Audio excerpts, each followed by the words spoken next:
suivrai mon Seigneur et mon Maître, sans jamais m'éloigner de ses pas, sans que rien ici-bas ne m'arrête, et sans rien que le chant de sa voix. Tous ensemble. Je suivrai mon Seigneur et mon Maître, sans jamais m'éloigner de ses bras, sans que rien ici-bas ne m'arrête, et sans rien que le chant de sa voix. Je vivrai de bonheur et de grâce. Je vous invite à ouvrir dans vos Bibles, dans l'Évangile selon Luc, au chapitre 7. Luc 7. À la fin de ce chapitre, nous lisons le récit où Jésus était invité dans la maison à table d'un pharisien. C'était bien peu possible à cette époque. Et le pharisien a voulu entendre de quoi ça retourne. Et ça ne se passe pas tout à fait bien. Et Jésus fait un commentaire à la fin. J'aimerais vous lire ces versets. Versets 44 jusqu'à la fin du chapitre. Où Jésus, se tournant vers la femme, s'adresse à Simon, le pharisien, chez qui il est. « Tu vois cette femme ? Eh bien, quand je suis entré dans ta maison, tu ne m'as pas apporté d'eau pour me laver les pieds. Mais elle me les a arrosés de ses larmes et les a essuyés avec ses cheveux. Tu ne m'as pas accueilli en m'embrassant. Mais elle, depuis que je suis entré, elle n'a cessé de couvrir mes pieds de baisers. Tu n'as pas versé d'huile parfumée sur ma tête, mais elle a versé du parfum sur mes pieds. » C'était une prostituée. C'est pourquoi, je te le dis, ses nombreux péchés lui ont été pardonnés. C'est pour cela qu'elle m'a témoigné tant d'amour. Mais celui qui a eu peu de choses à se faire pardonner ne manifeste que peu d'amour. Puis il dit à la femme, « Tes péchés te sont pardonnés. » Les autres invités se dirent en eux-mêmes, « Mais qui est donc cet homme qui ose pardonner les péchés ?» Mais Jésus dit à la femme, « Parce que tu as cru en moi, tu es sauvée. Va en paix. » Jusque-là. Seigneur, que ta parole puisse nous parler, nous interpeller. Seigneur, nous avons tous le danger de ne plus être interpellés par ta parole, de nous endormir sur ta parole. Seigneur, alors, par ton esprit, réveille-nous pour que nous puissions entendre tout à nouveau, toute la puissance de l'Évangile. Et Seigneur, que par cela, nous puissions être réveillés à salut. Que, Seigneur, tu bénisses aussi l'enseignement reçu par nos enfants, que tu bénisses l'œuvre des moniteurs, des monitrices. Nous te le demandons, au nom de Jésus. Amen. Nous sommes en train de parcourir la Bible. Et si vous avez suivi tout cela, et si vous regardez dans vos Bibles, la séparation entre le Cantique des Cantiques et le prophète Ésaïe, nous sommes presque au milieu de la Bible. Et je me suis dit, il est peut-être temps d'alterner un peu et, après avoir passé tant de temps dans l'Ancien Testament, de regarder dans le Nouveau Testament. Et dans le Nouveau Testament, cela commence avec les 4 évangiles. Et j'ai choisi de commencer le parcours du Nouveau Testament avec l'évangile selon Luc. Quelques mots d'arrière-plan. Voilà 400 ans que Néhémie est mort. Environ. Entre-temps, les Romains d'Astérix, les Romains ont conquis Israël et y ont étendu leur pouvoir. un pouvoir brutal, mais pas un pouvoir malveillant. Ils ont eu la sagesse d'accorder aux Juifs la totale liberté de culte, chose rare à l'époque, parce qu'ils avaient bien compris, si tu ne le fais pas, tu vas avoir misère sur misère. Donc, il vaut mieux les contenter. Depuis Esdras, des synagogues avaient commencé à pousser un peu partout en Israël. Et peu à peu, le judaïsme tel que nous le connaissons aujourd'hui a commencé à voir le jour, avec des rabbins qui commencent à expliquer la parole de Dieu au peuple. Pourtant, le Messie promis n'était pas là. Il y avait, à cette époque, beaucoup de gens qui s'y attendent, parce qu'ils lisaient la Bible. Et ils avaient bien compris, d'après la parole prophétisée par le prophète Daniel, que le Messie ne pouvait pas être loin, que ça devait s'accomplir en leur époque. Et on voyait venir un peu à gauche et à droite pas mal de faux messies, de gens qui disent « c'est moi le Messie ». On s'attendait à cela. Quelques dizaines d'années, 40 ans environ, avant la venue de Jésus, un certain Jules César s'était fait assassiner à Rome. Et cela a été suivi par une guerre civile assez brutale, avec des dizaines de milliers de morts. Et voilà que ces choses avaient enfin été résolues et un nouvel empereur était monté sur le trône, un certain Auguste. C'est un surnom, Auguste. Ça veut bien dire ce que ça veut dire. Et avec lui était revenue la paix dans l'Empire. Et nous allons voir pendant une courte période, peut-être 50 ans, 60 ans, de paix partout. Auguste était ainsi respecté. Et c'est ainsi que Luc peut commencer dans l'Évangile, au chapitre 2, quand il va raconter la naissance de Jésus. En ce temps-là, l'empereur Auguste publia un édit qui ordonnait le recensement de tous les habitants de l'Empire. Et nous sommes au début de l'Évangile. L'Évangile, tellement connu. Qui n'a pas lu les Évangiles? Qui ne connaît pas le contenu des Évangiles? Ça appartient à l'Église. Non, pas tout à fait. Ça appartient au peuple d'Israël. Ça appartient à l'Église seulement depuis. Mais c'est donné d'abord à Israël. La bonne nouvelle est d'abord aux oreilles du peuple de Dieu. Et nous devons peut-être apprendre à écouter parfois l'Évangile comme si on était juif, pour saisir le choc brutal de l'Évangile. Parce que ce fut un choc.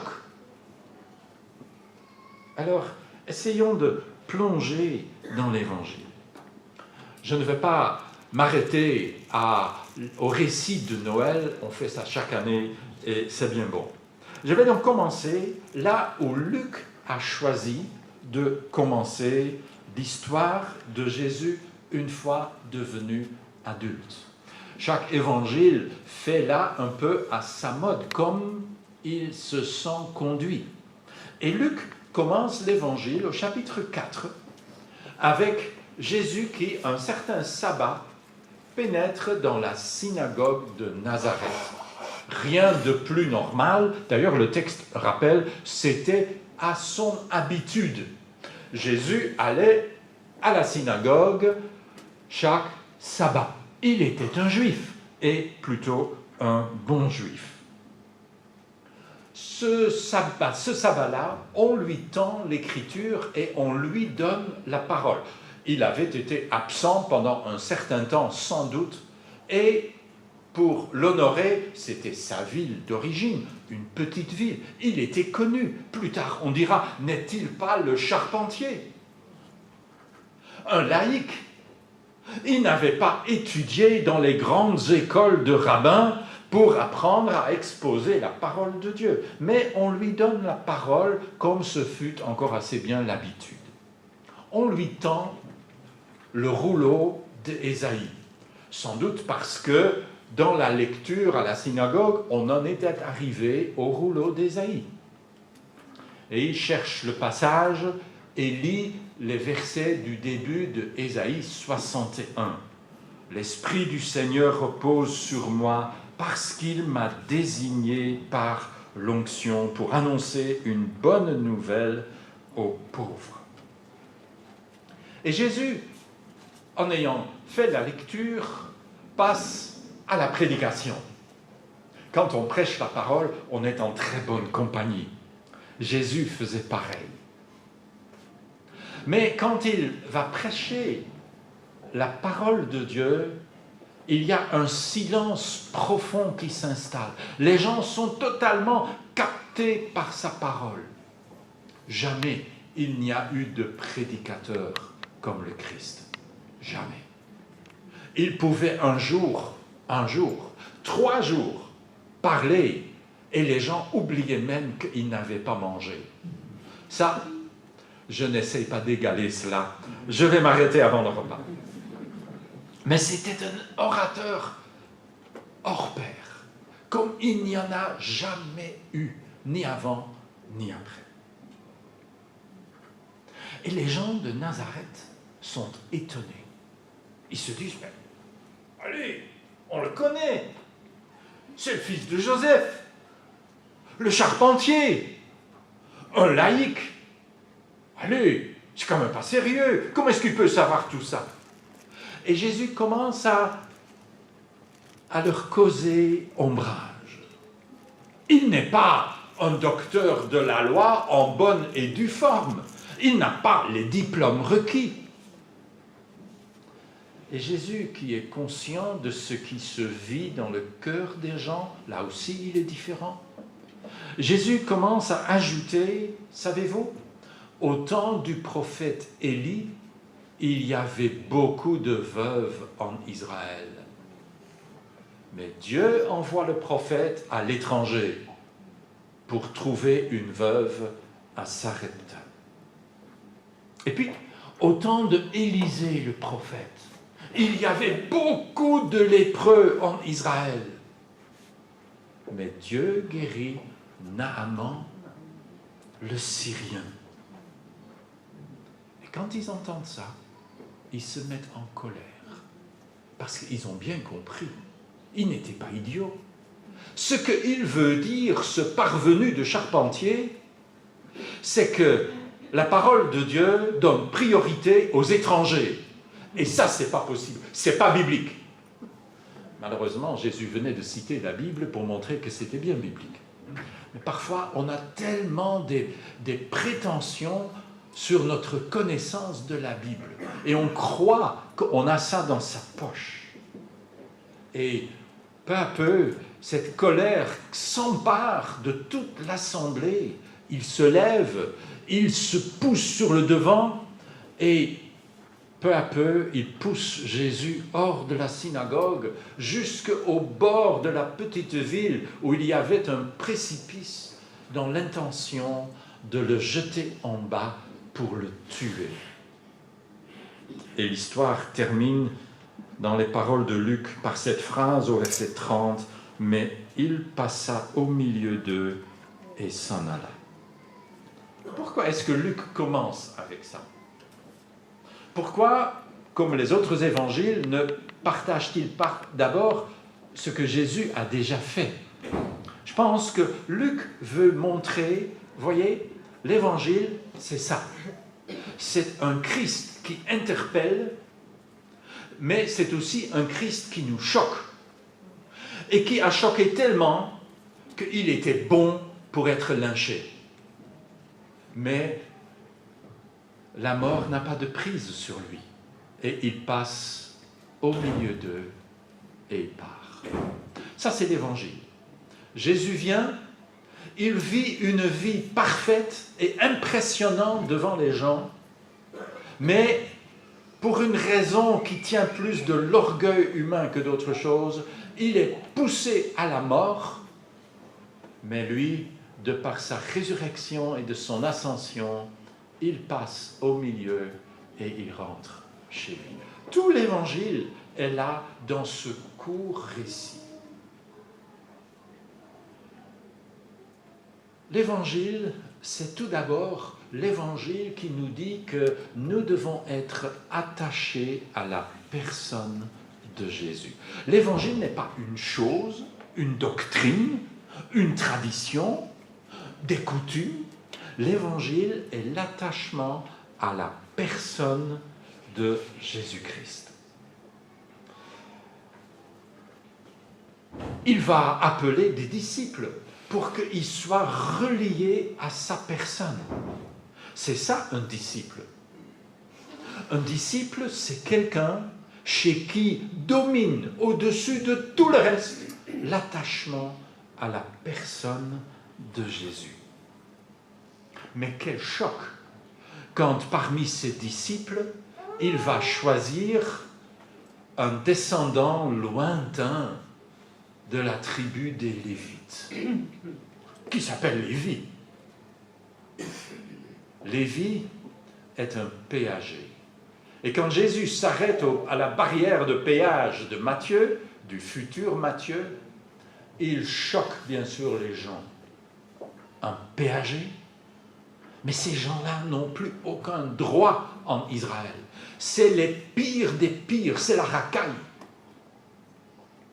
Et Jésus dira, mais ce sont les malades qui ont besoin de médecins. Je ne suis pas venu pour appeler ceux qui se croient justes, mais ceux qui se savent pécheurs. Et là, Jésus fait une distinction dans la population qui, jusqu'au jour d'aujourd'hui, continue son effet. Ceux qui se croient justes et ceux qui se savent pécheurs. Et la division continue, génération après génération, jusqu'à aujourd'hui. Ceux qui se croient justes, ceux qui se savent pécheurs. Jésus va redéfinir les choses. Jusque-là, en Israël, le bonheur, c'est d'être béni avec des bénédictions matérielles. C'est d'avoir tout en abondance. Ça prouve que Dieu est bienveillant envers toi, que Dieu approuve ta conduite et ta pensée. Et Jésus va dire exactement le contraire. Heureux les pauvres, car le royaume des cieux est à eux. Et dira-t-il, et je ne fais que feuilleter dans l'Évangile, malheur, 6, 24, malheur à vous qui possédez des richesses, car vous avez déjà reçu toute la consolation que vous pouvez en attendre. Jésus renverse les valeurs. Ce qui était des valeurs sûres dans le judaïsme, Jésus le renverse et dit, heureux les pauvres, heureux les malades, heureux les persécutés, heureux vous qui maintenant pleurez, car vous rirez. Malheur, par contre, à vous qui maintenant riez, car vous connaîtrez le deuil et les larmes. N'aimez pas ceux qui vous ressemblent. Ça, même les païens le font. Faites mieux, aimez vos ennemis et priez pour ceux qui vous persécutent. Alors votre récompense sera grande et vous serez les fils du Très-Haut, parce qu'il est lui-même bon pour les ingrats et les méchants. Votre Père est plein de bonté, soyez donc bons comme lui. Être bon. Mais qui est bon? Dans toute société, on a des gens respectables et des gens plutôt pas respectables. Ainsi, dans la société juive dans laquelle vient Jésus, Les gens respectables étaient les pharisiens, les rabbins, les gens qui enseignaient la parole de Dieu, les gens qui aimaient la parole de Dieu. Voilà des gens bien. Et quand Jésus est invité dans la maison de Simon le pharisien et qu'une prostituée pénètre, ce qui dans les maisons autrefois était beaucoup plus facile que dans nos maisons aujourd'hui, bien sûr. Alors il y a un choc. Le pharisien et ses amis, et Jésus, et sans doute quelques-uns de ses amis. Et voilà la prostituée qui entre et qui va servir de révélatrice à la réalité et à la vérité. Qui est bon? Qui est respectable? Et Jésus renverse totalement les choses. Et il dira, mais c'est choquant. Il n'habille pas ses paroles gentiment. C'est du direct. Tu ne m'as pas bien accueilli. Selon la coutume, tu aurais dû laver mes pieds. Tu ne l'as pas fait. Elle l'a fait. Tu aurais dû m'embrasser comme il se faut, comme il se fait. Mais tu ne l'as pas fait, mais elle l'a fait.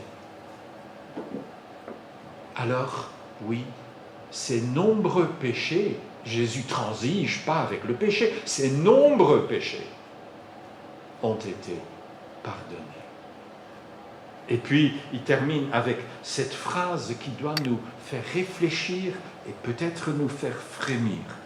Celui qui a eu peu de choses à se faire pardonner ne manifeste que peu d'amour. Alors, laissons-nous interpeller. Est-ce que je manifeste peu d'amour? Est-ce que alors je suis plutôt du côté des pharisiens qui croyaient avoir très peu de choses à se faire pardonner? Est-ce que nous savons encore combien la barque de notre vie est chargée et que nous sommes sur le point de couler et que sans l'Évangile, on ne s'en sortirait pas? Parfois, on est tellement oublieux. Et cette prostituée va alors, choc supplémentaire, intégrer la famille de Jésus. Car ma famille, dira-t-il, juste quelques pages plus loin, quand on lui pose la question, ma mère et mes frères, ce sont ceux qui écoutent la parole de Dieu et qui font ce qu'elle demande. Et c'est ainsi que Jésus attire les gens à sa personne. Et leur demande de s'engager avec lui. Mais n'est-ce pas chose risquée? Alors Luc, qui semble conscient de ce genre de réflexion, fait suivre par 4 courts récits où il montre à quel point Jésus est supérieur et au-dessus du lot. Il est le maître dans la tempête. Ça veut dire, n'aie pas peur. Même si la tempête va secouer ta vie, il est le maître de la tempête. Il est, le récit suivant, le maître des démons. Alors, n'aie pas peur. C'est vrai que les démons sont une puissance réelle. Il faudrait en avoir peur. Mais il y a ici plus que les démons. Il est le maître de la maladie. Alors n'aie pas peur. Oui, nous allons tous tomber malades l'un ou l'autre jour. Et tôt ou tard, nous allons mourir de maladie. Mais n'aie pas peur. Il est le maître de la maladie. Il est même le maître de la mort. Alors n'aie pas peur de t'engager à le suivre. Parce que si tu le suis, qui et quoi peut encore porter atteinte à ta vie? Si lui te protège, alors oui, charge-toi de sa croix et suis-le. Car si si un homme parvient à posséder le monde entier, à quoi cela lui sert-il s'il se perd ou se détruit lui-même? Celui qui est préoccupé de sauver sa vie la perdra, mais celui qui perdra sa vie pour moi la sauvera. Et bien sûr, cela nous interpelle. Est-ce que nous avons commencé à nous charger de notre croix? Est-ce que nous avons été d'accord jusqu'à perdre notre vie afin de le suivre? Est-ce que nous le suivrons? Ça ne veut pas dire que tout va aller bien, parce que Luc termine cette première partie de son évangile avec l'annonce de la mort de Jésus. Jésus dira, je vais mourir, je serai tué par les chefs du peuple. Alors Luc commence la deuxième partie de son évangile. Ça commence au chapitre 9 et au verset 51. Laissez-moi vous lire ce verset, parce qu'il est important. Lorsque le temps approcha où Jésus devait être enlevé de ce monde, il décida de manière résolue de se rendre à Jérusalem. Littéralement, Luc écrit, il rendit dur son visage et se rendit à Jérusalem. Et quand vous lisez cela, vous vous rendez compte que Luc a déjà presque fini. On n'est pas encore à mi-chemin de l'évangile et il est déjà à la toute dernière période. Parce qu'une fois qu'il a présenté le Messie, Luc présente le temps des choix. Tu ne peux pas lire l'évangile et dire « Ouais, c'est pas mal, c'est une jolie histoire ». Tu ne peux pas faire ça. Tu es poussé à choisir.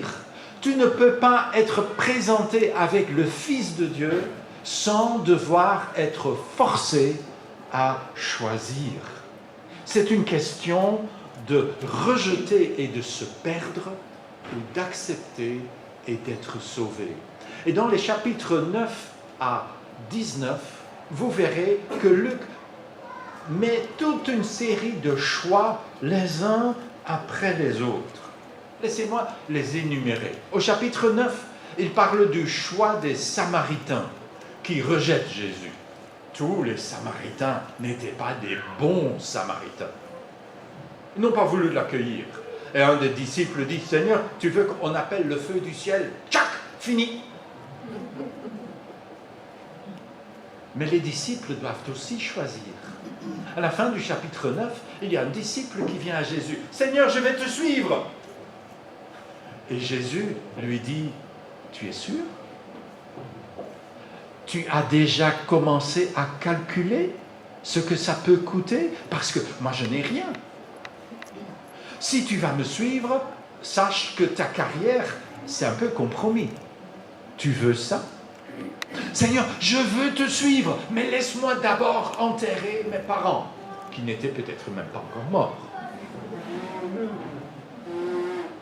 Et Jésus dira, mais quelqu'un qui veut me suivre et qui regarde derrière lui n'est pas apte à me suivre. Il n'est pas propre pour le royaume de Dieu. Il faut choisir. Choisir Jésus-Christ, ce n'est pas une question, on verra ça quand on est à la retraite et que comme tous les retraités, on n'a plus le temps. Parce que les retraités, c'est les gens les plus occupés sur Terre. Tu ne peux pas remettre au lendemain. C'est aujourd'hui qu'il faut choisir. Tu ne peux pas remettre à demain, parce que demain ne t'appartient pas. Au chapitre 10, c'est le bon Samaritain qui fait le bon choix, selon ce qu'il connaît. Il voit un besoin et le cœur rempli de compassion, il aide. Et à la fin de ce récit, c'est le choix de ces deux sœurs, Marthe et Marie. Et Marthe qui s'emporte contre Marie, et Jésus qui la corrige, et qui dit, mais tu sais, Marie a choisi la bonne part, qui ne lui sera pas enlevée. Il faut choisir. L'Évangile appelle à un choix, et un choix radical qui change tout le reste de ta vie. Au chapitre 11, c'est le démoniaque que Jésus libère qui doit choisir, parce que si tu te laisses libérer par le Christ, si tu te laisses guérir par le Christ, et tu ne mets pas ta vie en ordre, les démons risquent de revenir bien plus forts qu'ils n'étaient venus au début. Alors tu dois choisir. Et pas seulement les démons, mais les pharisiens. Dans le même chapitre que les démons, Luc met les pharisiens. Eux aussi doivent choisir. Et il groupe là toutes ces paroles que Matthieu met à la fin de son évangile, où Jésus leur rappelle: malheur à vous, vous nettoyez le plat à l'extérieur, mais à l'intérieur vous êtes remplis de rapines. Par le jour où il a fait beaucoup d'amis. Et au chapitre 12, le choix continue. Au chapitre 12, Jésus parle d'argent. Il y a 2 chapitres sur l'argent en Luc. Peut-être que Luc avait saisi que la grande question du peuple juif de son temps, c'était le fric. C'était le fric qui faisait compétition contre Dieu dans l'âme du peuple. Et Jésus va raconter l'histoire de cet homme qui va agrandir ses possessions parce qu'il possède trop. Et il amasse, il amasse, il amasse. Et quand finalement il est à l'aise et il dit: maintenant, qu'est-ce qui peut encore m'arriver? Une crise cardiaque. Et c'est fini. Et c'est fini. Voilà quel sera le sort de tout homme qui amasse des richesses pour lui-même, au lieu de chercher à être riche auprès de Dieu. Gardez-vous avec soin du désir de posséder, sous toutes ses formes, car la vie d'un homme, si riche soit-il, ne dépend pas de ses biens. Et nous, capitalistes de la Belgique, au XXIe siècle, on doit entendre ça. On ne doit pas commencer par dire: oui, mais. Bon, et quand on a fini tous nos mais, on peut être riche comme Crésus, et ce n'est pas de problème. On ne fait pas honneur à l'Évangile. On doit se laisser interpeller. Suis-je comme cet homme qui a cru que tout était dû, qu'il avait droit à être riche? Est-ce qu'un chrétien a droit à être riche? Le Jésus de l'Évangile semble dire que non.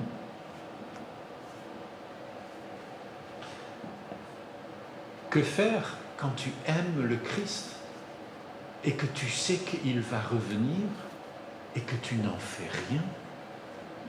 Jésus continuera dans ce même chapitre. Le serviteur qui sait que son maître veut de lui, ce que son maître veut de lui, mais qui n'aura rien préparé et qui n'aura pas agi selon la volonté de son maître, sera sévèrement puni. Nous savons ce que le maître attend de nous. Nous le savons. Est-ce que nous risquons d'être sévèrement punis? Vous voyez, c'est le temps des choix. Oui, mais Jésus est venu pour apporter la paix. Il nous dit que nous devons nous aimer les uns les autres et tout sera bien dans le meilleur des mondes. Mais Jésus dit dans le même chapitre, au verset 51, « Pensez-vous que je sois venu pour apporter la paix sur la terre? Non, mais la division. Père contre fils, mère contre fille. » Ça, c'est le Jésus de l'Évangile. Ne laissons pas récupérer le Messie d'Israël par l'évangile bobo d'aujourd'hui. C'est beaucoup plus compliqué que cela. C'est beaucoup plus radical que cela. Il faut entrer dans le royaume de Dieu. Jésus n'est pas soucieux des structures. Il vient dans une terre occupée par l'étranger. Il ne le remet nulle part en question. Quand une tour tombe sur des gens, aussi dans cet évangile, et on vient dire à Jésus: ah, ça c'était des vrais pécheurs, n'est-ce pas? Jésus dit: attention à vous, parce que eux, la tour les a atteints aujourd'hui, mais vous, qu'est-ce qui va vous attendre demain? Repentez-vous. Jésus ne s'occupe pas à sécuriser toutes les tours du pays. Et c'est parfois ce qu'on croit que les chrétiens devraient faire. Ils devraient s'occuper de tous les problèmes sociaux du monde. Mais Christ ne l'a pas fait. Christ a prêché l'Évangile. Christ est venu pour sauver l'âme. Ce mot qu'on ne veut plus entendre aujourd'hui. Je sais bien que toute âme habite dans un corps. Jésus n'avait pas oublié cela. Mais il vient pour régler un problème autrement plus grave. que les problèmes de société. Il ne s'en est jamais occupé. Ça aussi, nous devons l'entendre. Non, il dit « Entrez par la porte étroite, car large et spacieux est le chemin qui mène à la perdition, mais étroite est la porte, et resserrez le chemin qui mène à la vie éternelle. » Alors il y ajoute, chapitre 14, la parabole des invités. Mais nous sommes tous invités. Mais que va-t-on faire avec l'invitation? Nous sommes devant un choix. Toujours de choix. Luc n'arrête pas de présenter les choix. Tu ne peux pas rester comme tu es. Tu dois choisir. Et c'est déstabilisant. Et les premiers invités ne veulent pas se laisser déstabiliser. Et dans le chapitre suivant, la fameuse parabole du fils prodigue, des fils prodigues, deux fils qui eux aussi doivent choisir. L'un au milieu des cochons, l'autre dans la joie de son père. Mais les deux doivent choisir. Parce que l'évangile t'appelle à choisir. Tu ne peux pas partir de l'évangile et dire « je verrai ça une autre fois ». Dans ce cas-là, tu as déjà choisi. Et tu es plutôt mal. Au chapitre 16, il revient sur les richesses et les riches. Pensez aux riches avec le pauvre Lazare à sa porte et les conséquences des choix dans ces récits. Et Jésus clôture cela avec cette parabole qu'il raconte de cet autre riche, peut-être pas au niveau fric, mais certainement riche en compliments envers lui-même. Et qui vient au temple et qui dit à Dieu, Seigneur, tu as tiré le gros lot, c'est moi. Sois content, des gens comme moi, on est là. On est mieux que ce type-là. Et ce type-là qui se frappe la poitrine et qui n'ose même pas lever la tête et qui dit, Seigneur, aie pitié de moi, qui suis pécheur. Et Jésus de dire, c'est qui est rentré justifié chez lui? C'est pas celui que vous pensez, c'est l'autre. Il faut choisir, même ses propres disciples. Et Jésus termine, on a quelques encablures de la croix. Et Jésus raconte cette parabole des mines. Et il confie à ses disciples, à tous la même chose. C'est donc pas nos dons et nos talents, où on est tous différents. Mais c'est ce que nous avons tous pareil, la grâce, l'évangile. Et Jésus le confie à ses disciples. Et il dit, occupez-vous, travaillez avec, jusqu'à ce que je vienne. Et même parmi ses disciples, il y en a qui choisissent de ne rien faire. Et ils seraient sauvés comme par miracle. Non, ce miracle n'aura pas lieu. Pourquoi n'ont-ils pas reconnu le Messie? Pourquoi le peuple d'Israël qui attendait le Messie n'a-t-il pas reconnu le Messie? À cause du cœur. Leur cœur était endurci. Leur cœur était dur comme une pierre. C'est toujours une question de cœur. Là où est ton cœur, ton corps suivra. N'oublie pas. C'est une règle absolue dans le royaume de Dieu. Si ton cœur est dans les choses matérielles, tu sais où va ton corps. Aujourd'hui, demain et éternellement. Alors, il faut choisir. C'est le choc entre la prétention de connaître Dieu et la Bible et l'incapacité de se connaître soi-même. Il y en a de ceux qui croient connaître Dieu et qui ne se savent pas pécheurs. Quel drame! Et ce drame se répercute dans l'Église de Jésus-Christ depuis 2000 ans. Que Dieu nous en garde et nous donne le discernement. Le temps des choix. Voyez, tu ne peux pas lire l'Évangile sans être cogné à cela. Il est temps de choisir. Et vienne alors le temps de la grande collision. Les choix sont faits. Tout le monde a choisi. Et à partir du chapitre 19, la fin, les choix vont être confirmés. Et Jésus entre à Jérusalem assis sur un ânon et pleure sur la ville de Jérusalem. « Ah, si seulement tu avais connu !» Mais aujourd'hui, cela t'est caché. Pourquoi? Parce que Dieu n'a pas voulu? Non, parce que le peuple n'a pas voulu. Parce qu'ils ont refusé de choisir. Alors, c'est l'heure du jugement. Comme c'est sans doute l'heure du jugement de notre société occidentale.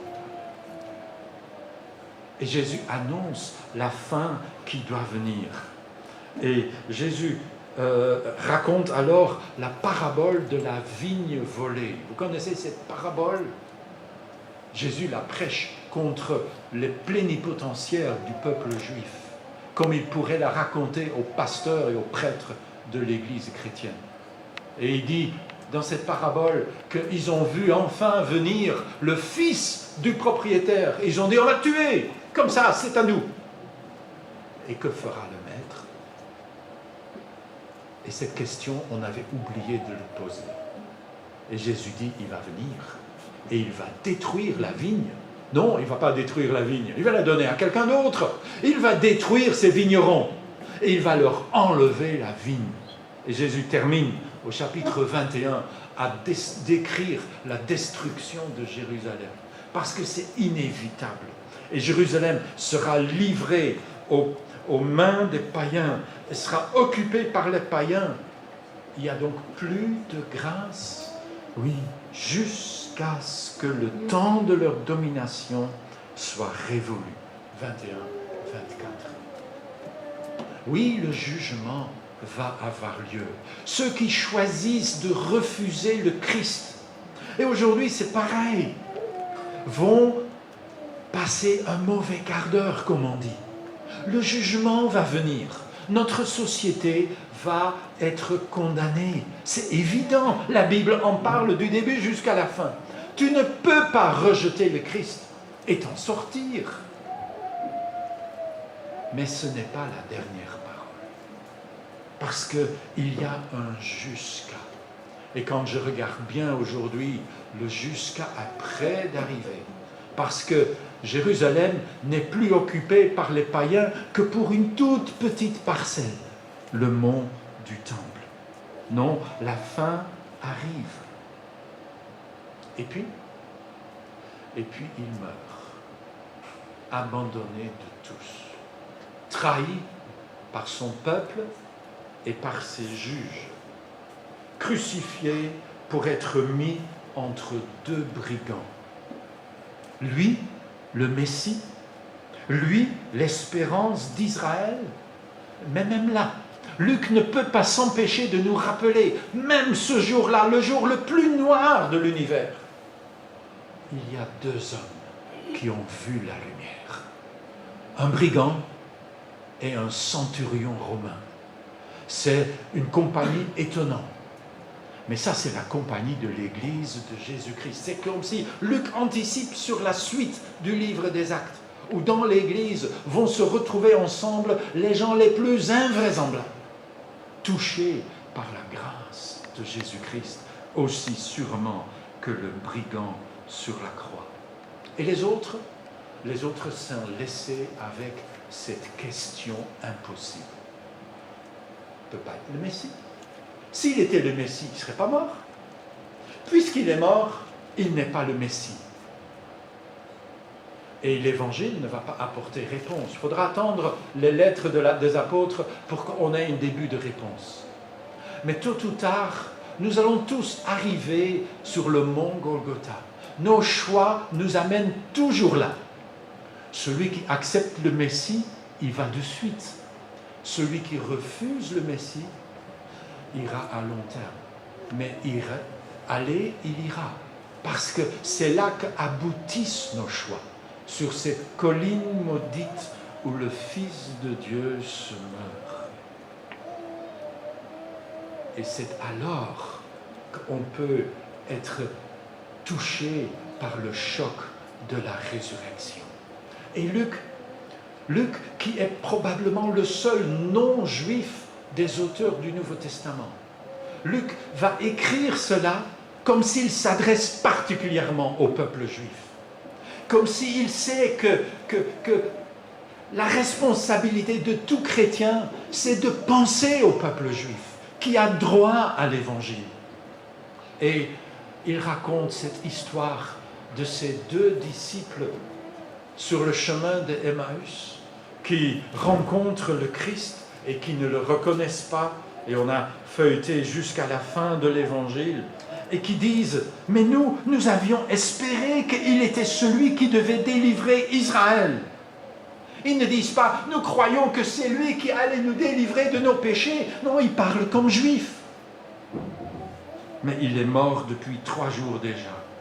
Et Jésus de répondre, homme sans intelligence, vous êtes bien lents à croire tout ce que les prophètes ont annoncé. Le Christ ne devait-il pas souffrir toutes ces choses avant d'entrer dans sa gloire? Alors commence une étude biblique comme il n'y en a jamais eu. J'aurais aimé être là. Quand il ouvre l'Ancien Testament et il montre de Genèse jusqu'à Malachie ce qui appartient à lui, ce qui annonce sa venue, sa mort et sa résurrection. Le choc de la résurrection.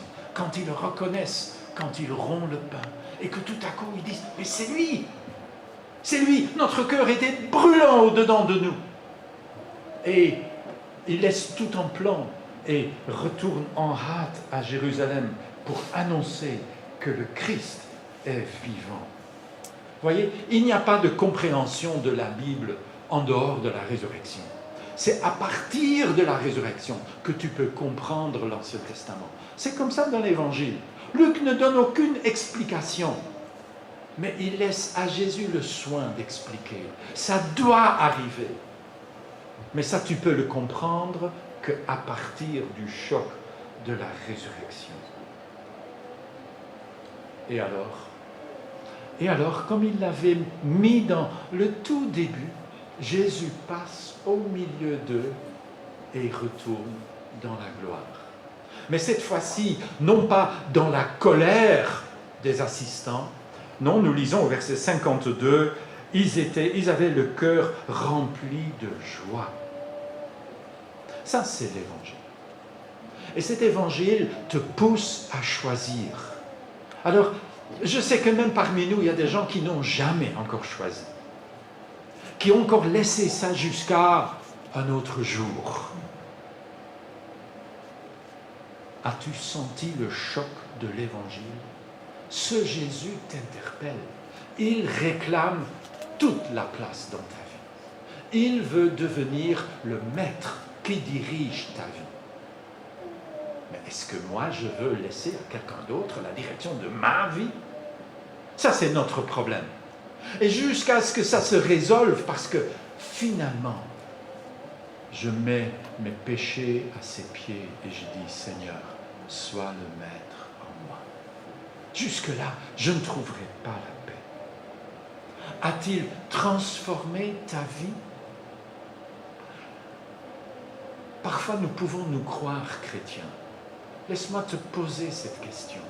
A-t-il transformé ta vie?